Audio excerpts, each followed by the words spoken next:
जिस तरीके से सोयाबीन के मॉडल रेट में लगातार बढ़ोतरी देखने को मिल रही है, उससे ऐसा लगता है कि किसानों को भावांतर योजना से कोई बड़ा फायदा होने वाला नहीं है।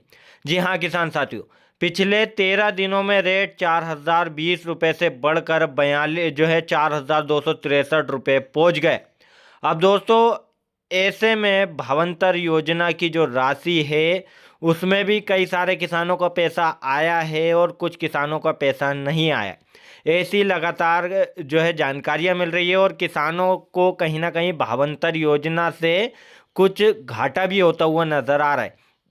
जो सरकार कह रही थी कि भावांतर योजना के तहत किसानों को मॉडल रेट के आधार पर सोयाबीन के बीज का अंतर दिया जाएगा। जो सोयाबीन का न्यूनतम समर्थन मूल्य 5328 रुपये प्रति कुंटल, और अब पिछले 13 दिनों में रेट 4,020 रुपये से बढ़कर 4,263 रुपये पहुंच गया है।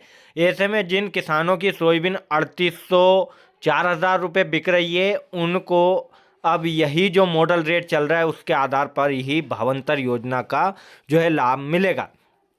तो दोस्तों, कहीं ना कहीं अब उन किसानों के साथ जास्ती होती हुई नजर आ सकती है जिनका सोयाबीन 4,200 रुपये से नीचे बिकेगा। जी हाँ दोस्तों, क्योंकि वर्तमान में मॉडल रेट जो देखने को मिल रहा है वो 4,263 रुपये तक पहुंच गया है और लगातार इसमें बढ़ोतरी होती हुई नजर आ रही है। यानी मॉडल रेट लगातार बढ़ रहा है, जिससे कहीं ना कहीं जिन किसान भाइयों का सोयाबीन 4,000 या 3,800 बिक रहा है उनको 400 से 500 रुपये प्रति कुंटल का घाटा होता हुआ नजर आ रहा है। अब ऐसा क्यों हो रहा है, किस कारण से हो रहा है, तो दोस्तों आपको बता दें, अगर जितना ज़्यादा मॉडल रेट रहेगा उतना ज़्यादा सरकार को कहीं ना कहीं फ़ायदा होगा। इससे किसान को कोई भी फ़ायदा ज़्यादा होता हुआ नज़र नहीं आएगा।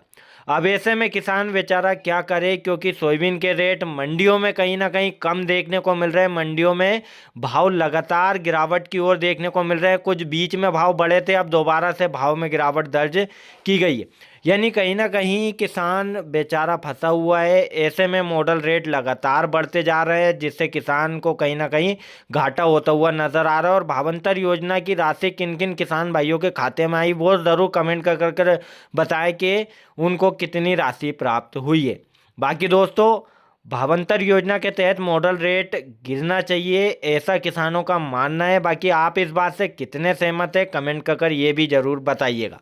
दोस्तों, हमारी नज़र में मॉडल रेट 4,000 रुपये के आसपास ही होना था, और जो मॉडल रेट रोज़ाना बदल रहे हैं उसमें कहीं ना कहीं 15 दिन में एक बार मॉडल रेट तय होना चाहिए था, क्योंकि उससे कहीं ना कहीं किसानों को ही फायदा होता है। क्योंकि पिछले 13 दिनों में जो मॉडल रेट में बढ़ोतरी हुई है उससे ऐसा लग रहा है कि जल्दी 4,600 रुपये मॉडल रेट छूता हुआ नजर आएगा, जिससे किसानों को बड़ा नुकसान हो सकता है।